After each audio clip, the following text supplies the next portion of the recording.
কারাবং 5 ওয়াক্ত নামাজি ছিলি, তাহলে তোর কবরে কেন আযাব হইতেছে? হ্যাঁ, আমি সঠিক পথে চলতাম এবং 5 ওয়াক্ত নামাজ পড়তাম, কিন্তু একটা ভুল কাজ করে ফেলছি। আমি মরার আগে আরাফাতের থেকে 10 টাকা ধার নিছি। ওই টাকাটা আমি দিতে পারি না, তুই আরাফাতকে 10টা টাকা দিয়ে আমাকে বাঁচা।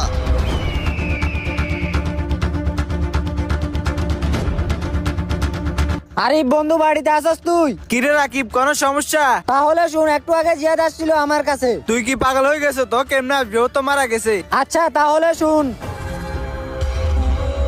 আচ্ছা ঠিক আছে, তাহলে চল।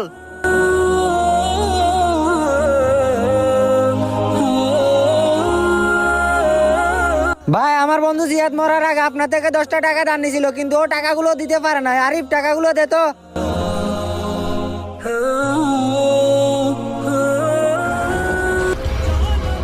তোর জন্য মন থেকে দোয়া রইলো বন্ধু, তোর জন্য আজকে আমি জান্নাতে প্রবেশ করতে পারবো।